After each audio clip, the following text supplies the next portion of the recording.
Listo, muy bien, muchachos. Bueno, el día de hoy, como les comentaba, vamos a estar tratando todo el tema de las APIs. Vamos a estar trabajando una masterclass identificada sobre todo en el enfoque de las APIs. ¿Listo? Ya tuvimos una enfocada en lo que fue en el tema de la masterclass. Ustedes han ido avanzando en los temas diferentes a lo largo del desarrollo. Pero aquí vamos a estar trabajando pues todo el tema orientado únicamente al tema de APIs. ¿Listo? Ese va a ser el enfoque. Sé que ustedes están manejando Fastify.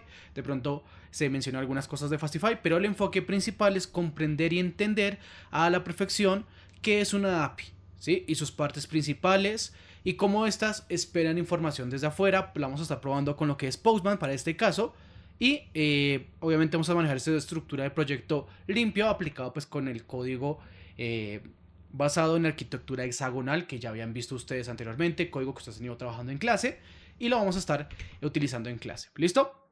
Entonces, para dar como una agenda rápidamente, como lo que vamos a basar acá en la clase, es que vamos a hablar qué es una API, vamos a hablar del tipo REST, recursos, métodos, URLs, endpoints, las rutas, los query params, ¿listo? El flujo de cómo pasa la información, vamos a hablar un poco de JSON, ¿listo? Eso es lo que vamos a estar trabajando a lo largo de esta información. Vamos a hablar de un poco de los controladores, rutas y vamos a hacer pues directamente el demo en Postman. La idea es que, como te digo, las preguntas las dejemos al final para que no alcancemos a tocar los temas puntuales de una API y que los demás estudiantes pues puedan aprender de ella, ¿vale?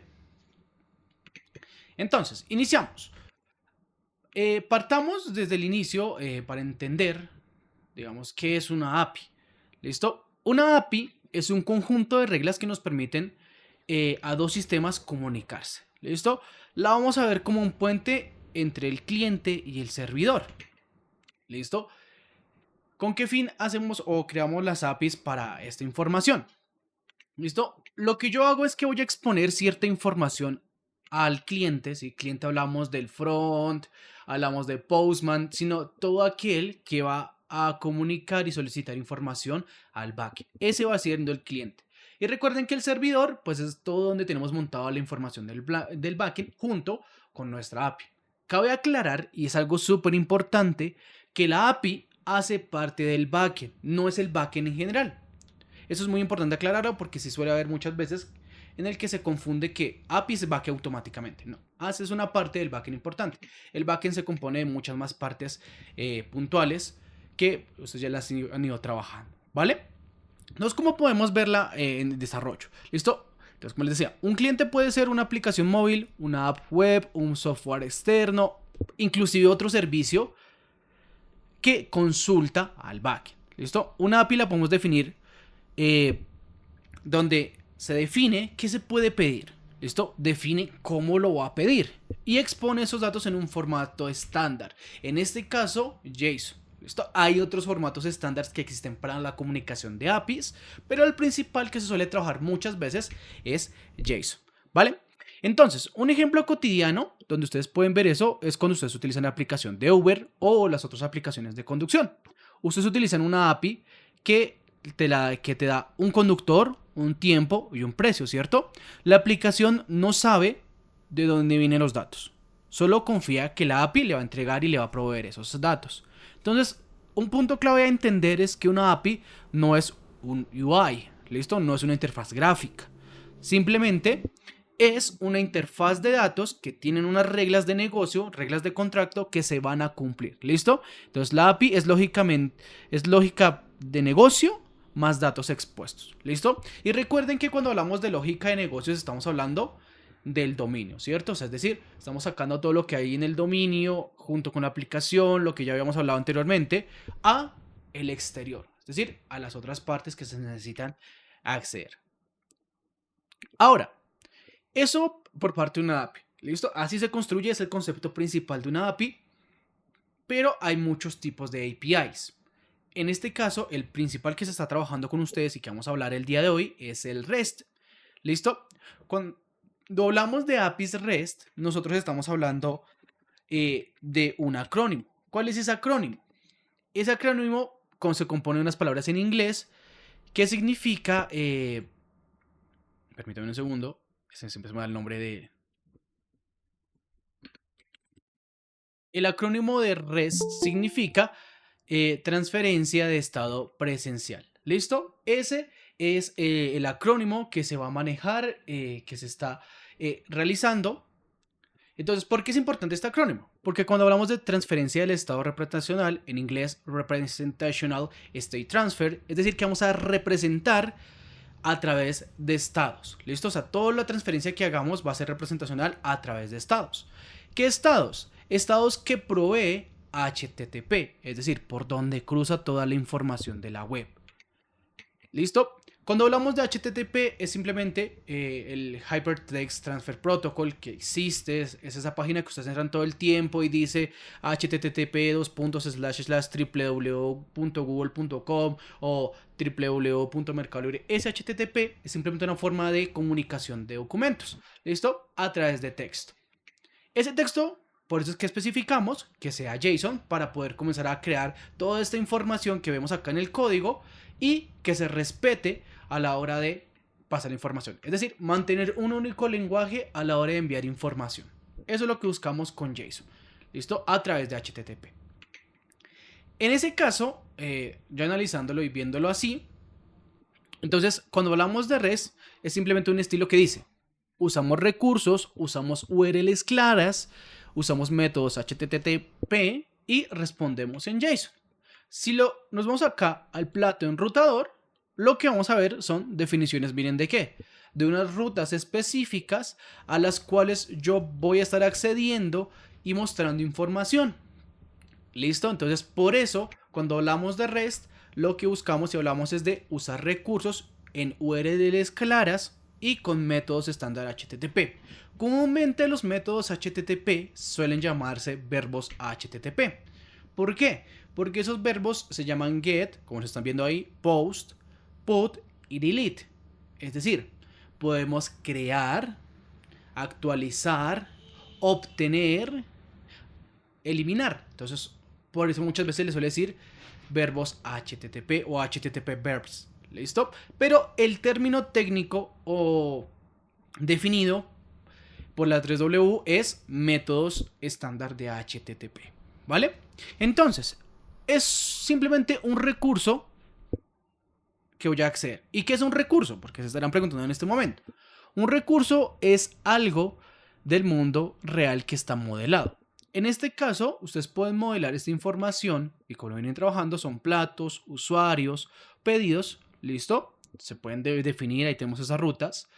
Pero los recursos no se nombran en plural por un capricho, si se dan cuenta, entonces deberían estar en singular, digo en plural, no en singular, sino porque es que estos van a representar colecciones. Es decir, cuando yo modelo con res, ¿cierto? Y las acciones con métodos, con nombres, lo que yo hago es acceder a los platos. No accedo al plato, sino a los platos. Obtengo los platos, creo los platos. Entonces, por esa razón, siempre cuando modelamos esas rutas, se deben modelar en plural. ¿Listo? Por eso es que aquí vemos que dice platos, platos ID plato, platos. Porque aquí ya dice ID plato y no dice ID platos. Porque ya hablamos del singular, es decir, voy a buscar un plato, es decir, el ID de un plato. Entonces, por eso vemos. Pero la ruta sí está definida con plural. ¿Listo? Muy importante que tengan en cuenta eso. Cuando ustedes hagan las peticiones, tiene que ser platos con su información en plural. ¿Listo? Ahora, esto que ustedes ven acá tiene un nombre importante y tiene un nombre definido y existente. ¿Listo? ¿Cuál es el nombre de esta información? Estos se conocen como endpoints. ¿Listo? Paths de params o query params. ¿Listo? A ver, para empezar, un endpoint, que podemos verlo acá, lo vemos aquí existente, como por ejemplo este endpoint get, es una ruta o un lugar donde voy a consultar o manipular un recurso, ¿cierto? En este caso ustedes ven que dice slash platos porque voy a acceder a esa ruta y las acciones que tenga la misma ruta.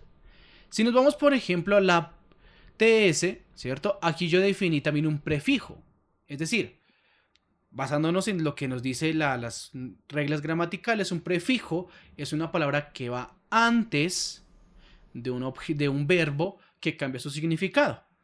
Ya pasan trasladando esa analogía al desarrollo, un prefijo es una ruta principal a la que voy a apuntar, donde me va a disponer todos los endpoints que yo tengo accesibles a modificar, a usar, a actualizar, para poder trabajar con los recursos y sus estados. Entonces, a través de API, de este prefijo API, yo ya podré acceder a los enrutadores que tenemos definidos acá en platos enrutados. Voy a acceder a cada uno de ellos. ¿Listo?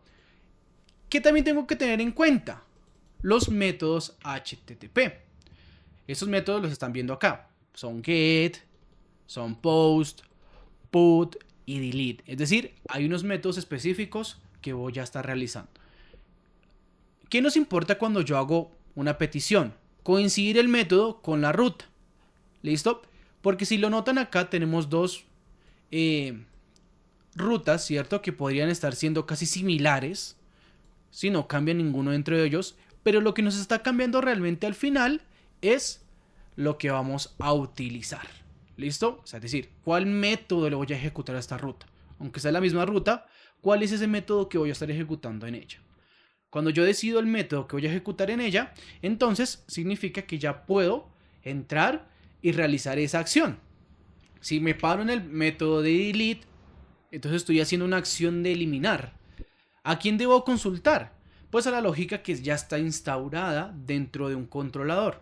¿Listo? Aquí ya comenzamos a hablar de división de código, ¿cierto? O jerarquización de código, donde voy definiendo responsabilidades puntuales. El plato enrutador TS se va a encargar únicamente y su responsabilidad es crear las rutas a las cuales voy a acceder en métodos específicos. ¿Listo? Eso es lo que va a ser rutas. Por ende, yo no puedo definir acá adentro qué es lo que vamos a hacer con este, o qué voy a hacer con este, o qué voy a hacer con este. No, porque es que plato enrutador tiene la responsabilidad de enrutar los endpoints a los que yo voy a estar consultando más adelante. Si nos vamos a platos controlador, ¿cierto? Podemos ver que ya comenzó a haber definiciones y funciones específicas que se está relacionando y realizando con relación a platos controlador. ¿Listo? Es decir, que si más adelante yo tengo otra entidad que se llame usuarios, otra entidad que se llame agendar citas, tiene que tener su propio controlador. Es decir, se crearía otro fichero acá que tenga su propia entidad, su propia descripción y demás. Porque cada controlador va relacionado con una entidad a realizar unas responsabilidades. ¿Cuáles son esas responsabilidades de platos controlador? Son definidas a través de nuestra interfaz, ¿cierto? Nuestro contrato que ya habíamos definido, él tiene definido qué va a hacer esa entidad, qué es lo que debe hacer a través de los casos de uso, que en este caso es el que estamos viendo. Pero el controlador debe respetar a él, porque el caso de uso le está diciendo cómo lo va a hacer y dónde lo va a guardar, dónde lo va a comunicar y demás, cómo lo vamos a verificar. Pero platos controladores, quien al final está recibiendo esa información, validando esa información con lo externo. Es decir, hablamos de la comunicación con nuestra API. Es muy importante aclarar eso porque sí habíamos definido anteriormente una aplicación donde hablamos y definíamos los casos de uso, es decir, cómo se va a usar esa entidad, pero cuando hablamos ya del controlador es la acción, es la entidad que se va a encargar ya desde afuera, es decir, va a entrar la información, va a llegar y se va a estar organizando, ¿vale? Ahora, todas las rutas URLs que vemos, por ejemplo, definidas acá en platos enrutador, por ejemplo acá, todas esas son rutas y URLs, ¿cierto? Algunas pueden tener algo reconocido o llamado path params o identifican recursos específicos, ¿sí? O le puedo ingresar unos parámetros de ruta. ¿Listo? Son formas de nombrarlo. El nombre en inglés, path params, pero lo podemos traducir como parámetros de la ruta o de las rutas. Donde ya yo comienzo a especificar, por ejemplo, aquí a decirle, oye, aquí va a ingresar un ID en algún momento. No está aquí existente en este momento, pero va a ingresar. Obviamente le tengo que dar un nombre para poder yo como desarrollador más adelante identificar si hay un problema y corregirlo. Entonces por eso le pongo ID plato. Pero quien define si esto es un parámetro de ruta o una URL es estos dos puntos que vemos acá.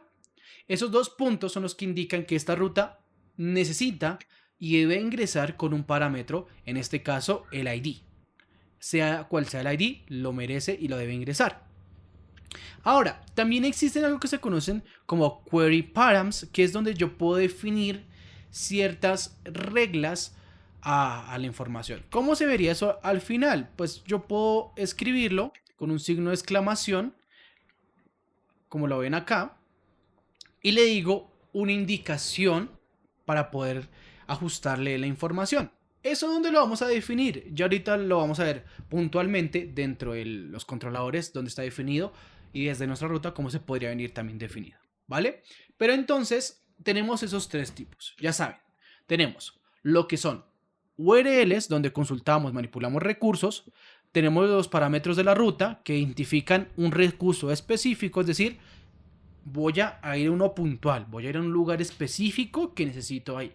¿Listo? Y los query params o las lógicas dentro de la ruta es modificar o filtrar la información, es decir, una acción que me puede permitir a mí filtrar o tener en cuenta cómo va a ser la información, ¿vale?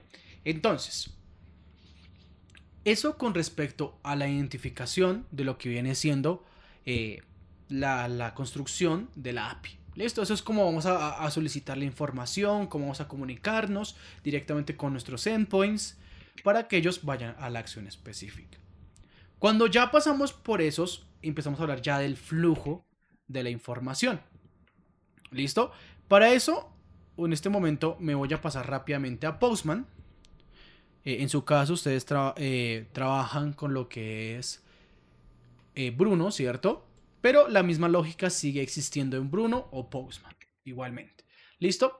A ver, cuando yo ingreso información, si lo están viendo acá, tengo una ruta específica, miren a la que voy a apuntar, ¿cierto? Es decir, aquí me dice, tengo que apuntar esta ruta a través del método get y aquí me dice $.id para poder acceder al ID plato, ¿cierto? O sea, es decir, le voy a ingresar un parámetro de la ruta. Eso lo voy a poder ingresar ahí.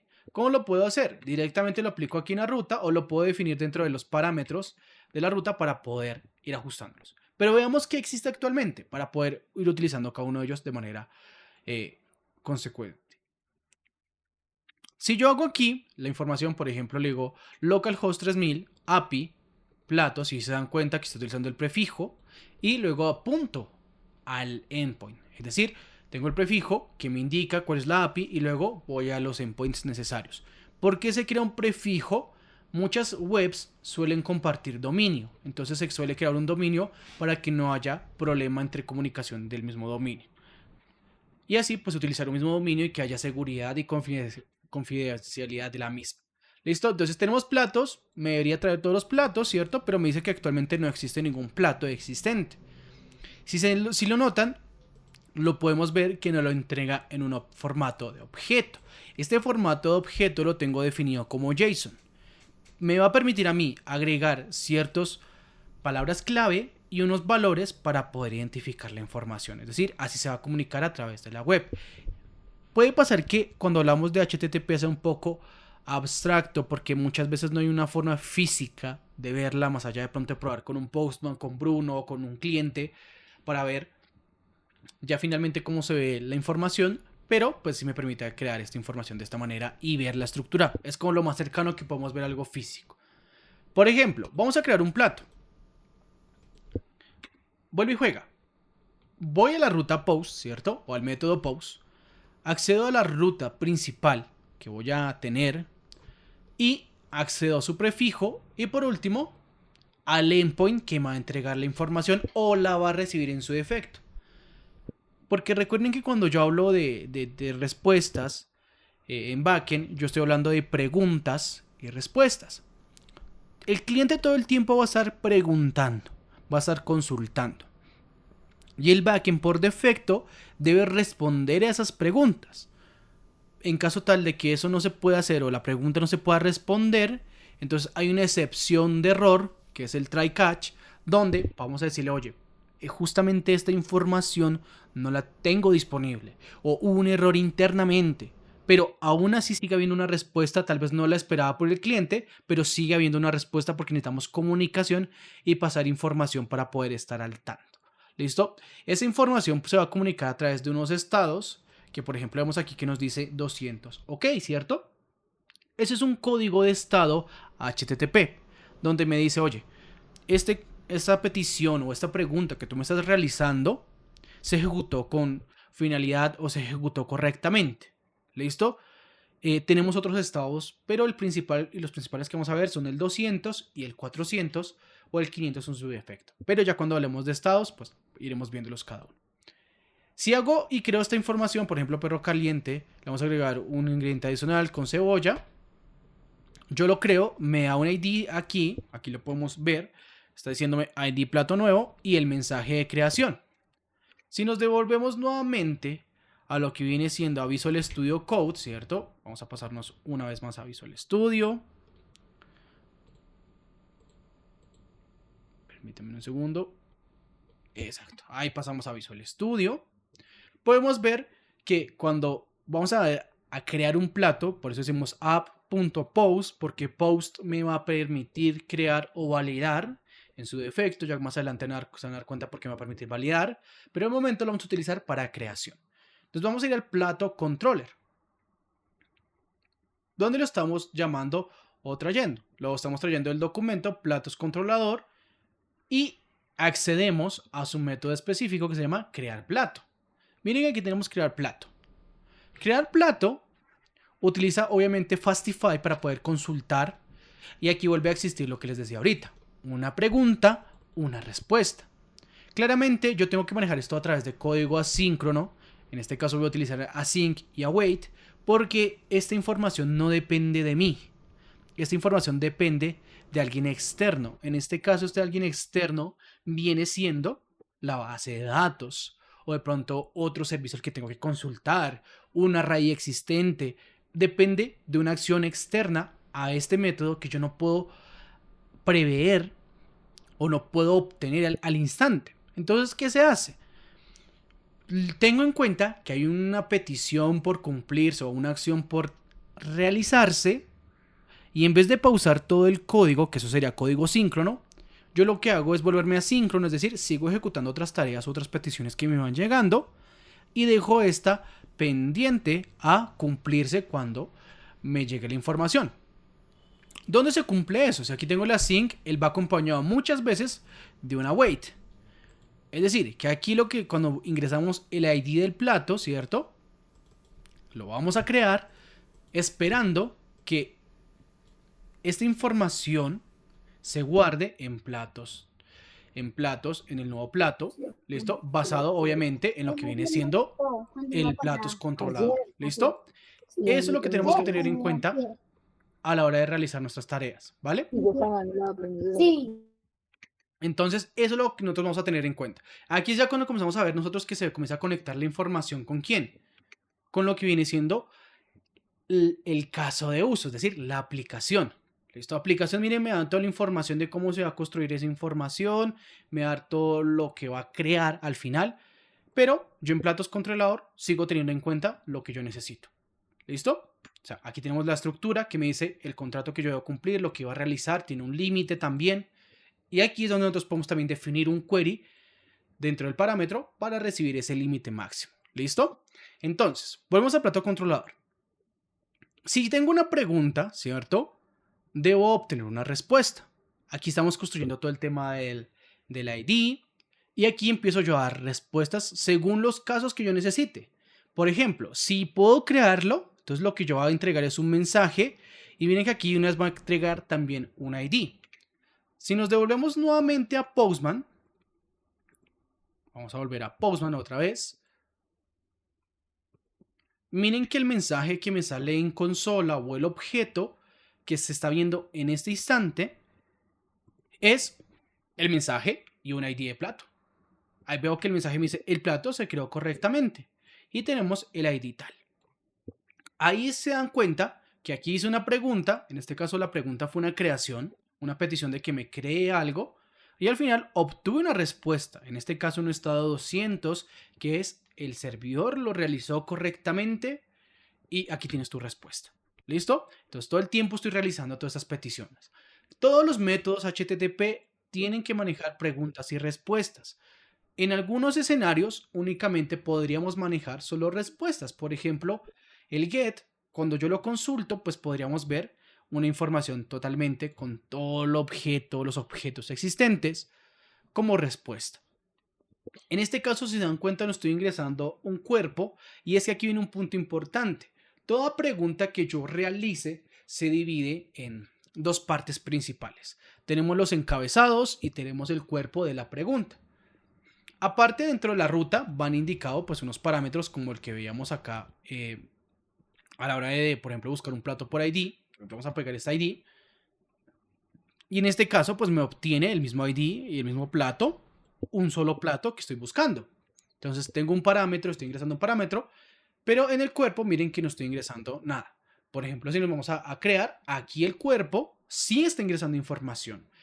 Para que lo idealicen un poco más fácil, con una analogía, sería el cuerpo de un correo lleva toda la información de mi correo, ¿cierto? Y luego tengo algo llamado el asunto. Los encabezados funcionan como si fueran ese asunto, donde yo voy a indicar valores de autenticación, voy a indicar algunas especificaciones de lo que voy a realizar para que el body se pueda realizar con efectividad o de manera correcta. Los params pues me va a permitir a mí agregar parámetros y authorizations pues voy a jugar a actualizar todo el tema de tokens o de los demás tokens que yo maneje o existan para que lo pueda yo autenticar de pronto ya con un rol específico, de pronto de ingreso de contraseñas, ingreso de sesión y demás. Pero cada uno de esos parámetros me va a permitir a mí realizar algo. Por ejemplo, vamos a volver otra vez al de consultar por un ID. Si yo lo consulto en este momento, me dice: el plato que me preguntaste se encuentra correctamente. Si yo busco, por ejemplo, otro plato que no existe, yo le doy a enviar. Me dice: oye, pues este plato no lo encuentro porque no hay ningún ID que coincida con esta información. ¿Listo? Y miren que aquí ya comenzamos a ver el error más común de internet, que es el 404. Es decir, no se encontró. Por lo general, todos los recursos 400 vienen siendo problemas de cliente. Es decir, de pronto la petición no se realizó, se cometió un error en la búsqueda del ID. Algo pudo pasar en general. Pero esos errores vienen siendo desde el backend, desde el cliente. ¿Listo? Por ejemplo, voy a parar el servidor un momento y voy a volver a consultarlo. Y miren que automáticamente me dice como no hay información, no puedo encontrar ni puedo entrar a la ruta que me pide. Si voy a, por ejemplo, a crear plato, él me va a decir lo mismo, no puedo entrar esta información. Es decir, hablamos de un error posiblemente de servidor, donde podemos hablar de errores aproximadamente 500 en adelante. ¿Listo? Entonces, estas son formas en las que voy a trabajar con HTTP, son los métodos principales que voy a estar creando. Entonces voy a volver a crear nuevamente el plato, porque como cerré el servidor, hasta el momento estamos guardando en memoria local. Es decir, que si yo consulto en este momento, pues me va a salir que no existe ningún plato, porque pues como para el servidor y lo voy a volver a correr, se va a volver a crear nuevamente el plato. Eso es guardar en memoria. ¿Listo? Voy a irme al body, voy a ejecutarlo y aquí tenemos nuevamente el plato con nuestra información. Voy a consultar nuevamente a este ID desde platos por ID. Listo, lo consulto. Me sale la información. Ahora, todo objeto que yo estoy creando, ¿cierto? O que estoy accediendo, en algún momento dado tengo que modificarlo, tengo que actualizarlo. Y ahí es cuando yo comienzo a hablar del put. ¿Listo? El put es esa actualización de ese documento. Si yo creo un documento, debería poder actualizarlo, debería poder modificarlo. Si en ese momento yo le hago el envío, me va a decir, oye, el plato no fue encontrado, ¿cierto? Y es que ahí tenemos que tener en cuenta cómo es que se está buscando ese plato desde la lógica de lo que viene siendo nuestro Visual Studio. Si nos pasamos en este momento a Visual Studio, vamos a analizar cómo se está creando o actualizando el plato. ¿Listo? Entonces, ¿cómo haríamos ese cambio o esa actualización? Ya no hablamos de obtener plato o crear plato, sino hablamos de actualizar plato. Miren que aquí lo que él está esperando es primeramente que haya dentro de la petición, la pregunta, porque eso significa el request, un parámetro, es decir, un ID, y aparte necesita también un body para trabajar, es decir, un cuerpo de información. Si nos vamos a los platos enrutados, vamos a la línea de put, podemos ver que platos está esperando ese ID. Y ya nuestro controlador también está esperando el body. Es decir, en algún momento yo necesito información para crearla. En su repositorio van a poder ver cómo vamos a trabajar con uno. Por ejemplo, aquí nos dice cómo actualizar una orden. Entonces me dice, el body JSON debe ser el que tenemos aquí. Nuevo ingrediente y le ajustamos el ingrediente. Y me dice que para poder acceder al plato, debo hacerlo a través de el ID específico que necesitamos trabajar. Vamos a ver cómo se construye esto ya desde nuestro querido Postman. Pasamos a Postman. Y ya aquí en Postman vamos a comenzar a ver cómo se hace esa construcción del plato. Primeramente voy a elegir el row, en este caso para Postman me permite que elija diferentes formas y voy a decirle que voy a trabajar bajo el formato JSON e ingresar la información. Voy a enviarle con este ID y la información que ya se ingresó. Y me sigue diciendo, oye, no existe tal cosa como ese plato. Pero si volvemos una vez más, por ejemplo, a platos, él me dice, oye, aquí existe, míralo, aquí lo tenemos. ¿Listo? O sea, está existiendo, está pasando. Entonces, ¿qué es lo que puede estar pasando aquí para que él no me permita agregar la información o no me permita actualizarla o modificarla? Vamos a cambiar esta ID por algo más sencillo, como un número, como nos indica el MD que se compartió de Bruno. Y me dice plato no encontrado. Esto puede existir y puede pasar a una de las configuraciones internas del controlador, donde el controlador no puede encontrar correctamente al ID o no se está buscando de manera correcta, ¿vale? Eso puede pasar muchas veces. Pero en este caso, pues vamos a revisar cómo está construido desde código esta información para poderla corregir y poder ver qué es lo que está pasando y por qué me dice a mí que no está encontrando como tal el plato. ¿Dónde está el problema? ¿Qué está sucediendo?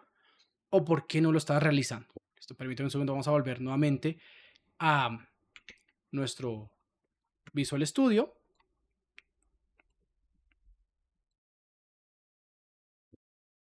Y revisamos qué fue lo que sucedió con este código y por qué no está permitiendo encontrar el plato con su ID. Listo. A ver. ¿Cómo puedo identificar un error de este tipo cuando estoy trabajando con esta información? Lo primero que yo debo ver es la ruta. La ruta me va a decir a mí qué es lo que está pasando, qué es lo que está sucediendo, cómo se está construyendo y demás, ¿cierto? Y él me indica a dónde estoy apuntando. En este caso estoy apuntando al actualizar plato, que ya lo habíamos visto anteriormente.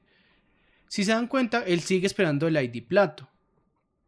Y podemos ver aquí que la respuesta que nos está arrojando, es decir, que el plato no encontrado viene siendo este primer método. Es decir, el plato no está encontrando como tal el plato actualizado. Es decir, si lo analizamos esta función, dice que await, dice platos, caso de uso, actualizar plato, espera lo que es ID plato y nuevo plato. Si nos vamos a actualizar plato, vemos que el sí en efecto sigue esperando el ID y sigue esperando el plato. Y aquí le damos una promesa de que en algún momento esa información va a llegar o puede estar vacía. Y puede ser que aquí pueda estar parte de nuestra dificultad o lo que vamos a revisar. Si lo vemos acá, ya directamente, ya vimos la interfaz, ahora vamos a ver directamente la funcionalidad. Aquí puede estar parte de nuestra lógica o nuestro problema. ¿Por qué está pasando esta información o porque en este momento no está buscando o no busca la información? Puede ser directamente una construcción de la lógica. Digamos que en este caso lo que estamos haciendo es que estamos recibiendo los platos, ¿cierto? Estamos realizando la información y estamos retornando, en este caso, vacío. ¿Listo?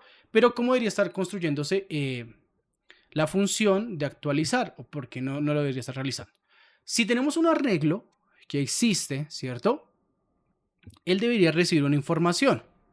Pero no únicamente debería solo hacer un return, sino que en algún momento él debe estar construyendo parte de la información que debería estar funcionando. ¿Cómo sería? Veríamos algo como lo siguiente. Vamos a copiar esa parte de mi código y la voy a pegar acá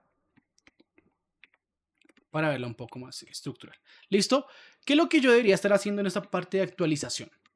¿Listo? Lo primero es que yo necesito recorrer los índices de los platos actuales, porque recuerden que estoy trabajando con un array, porque esto sigue siendo información de momento quemada. Ahora, cuando hago una función anónima, estoy revisando que el ID que vaya a ingresar en algún momento, lo voy a verificar con el ID del plato que ya existe dentro de mi array. Si en algún momento, ¿cierto? No hay nada, porque el array está vacío, eso es lo que identifico con este -1, le hago el return null, que era el que se estaba realizando en este momento. Si le hago platos index, recorro ese array que viene existiendo, que se llama acá, para poder guardar la información, y le digo, vas a recorrer el índice que se encontró aquí. ¿Listo? O sea, es decir, va a buscar ese plato y va a buscar qué posición está ocupando él, porque recordemos que un array parte desde 0 hacia adelante.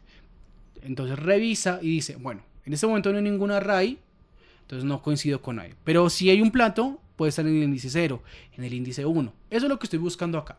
Cuando lo encuentre, pues voy a utilizar ese índice y le voy a insertar el nuevo plato y le dejamos el ID tal cual como venía. Con este final, yo lo que busco o lo que pretendo es que él no se vaya a actualizar, ¿vale? Que el ID siga siendo el mismo y no cambie. Vamos a eliminar esta última parte. ¿Listo? Porque ya al final lo que voy a retornar es ese platos index para que él ya pueda realizar su acción final. Es decir, que él ya va a poder buscar, actualizar y demás. ¿Listo? Podríamos extender esto mucho más validando campos, validando estrictos y demás, pero de momento vamos a probarlo. ¿Listo? Una vez que ustedes hacen cambios, muchachos, siempre recuerden volver a compilar el código porque necesitamos tener la última versión del mismo para poder funcionar y luego volver a correr el mismo. ¿Listo? Ahora sí podríamos volver a lo que viene siendo Postman para comprobar si ahora sí ya está actualizando y buscándome la información. ¿Listo? Permítame un segundo.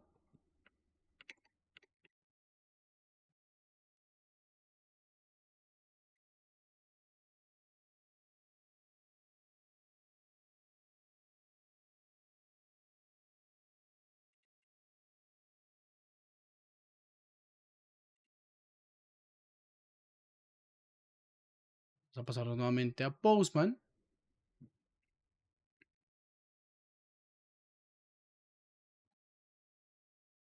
Listo, excelente. Ahora, vamos a volver a crear un nuevo plato, vamos a volver a consultar un nuevo plato, vamos a hacerlo nuevamente para que ver si ya está realizando nuestra tarea y si en efecto ya está funcionando. Entonces volvemos a crearlo. Listo, bien, lo creo con normalidad. Voy a obtener su ID, por ejemplo, vamos a ver la lista. Me trae la información. Bien, la puedo consultar, puedo traer el nuevo ID. Voy a irme a actualizar. Le voy a pegar el plato, ¿cierto? Y aquí ya debería estar devolviéndonos la información totalmente actualizada. Si se dan cuenta, me dice mensaje plato actualizado. Listo, me dice el ID sigue siendo el mismo. El nombre del plato sigue teniendo el mismo nombre. Listo, tiene un ingrediente adicional que es con cebolla. Y ahora también tiene un nuevo ingrediente que son papas fritas. Listo, es decir, actualicé el objeto y lo mejoré. Por último, tenemos el de eliminar, que simplemente lo que siempre va a buscar es un ID específico. Y cuando yo lo envío me dice eliminado correctamente. Si vuelvo a la lista, pues me va a decir que ya no existe la información. Permítame un segundo. Tenemos un problema también con la parte de eliminar. Porque no está eliminando al final la información. Vamos a refrescar un momentico. Esto de pronto es que no lo refresqué bien el Postman. Vamos a volverlo a intentar. Ahora sí, ahora sí me eliminó, no estaba actualizando el Postman. ¿Listo? Pero en esto es lo que nosotros manejamos con el tema de las APIs, ¿vale? Entonces, resumiendo en general lo que venimos trabajando. La API es simplemente una forma de comunicación con lo que viene siendo nuestro backend. ¿Listo? Es un puente intermediario que va a estar permitiendo que yo acceda a información a través de unas rutas específicas a través de los métodos HTTP que se disponen. ¿Listo? Esos métodos HTTP que se disponen me van a permitir a mí configurar la información y crearla. ¿Listo? Eso viene siendo como tal la API. ¿Listo? Vamos a dejar estos últimos 14 minutos para preguntas y respuestas. Alzando la mano claramente, levanten la mano los que tienen dudas de alguna parte específica y las vamos a ir atendiendo una por una, ¿vale?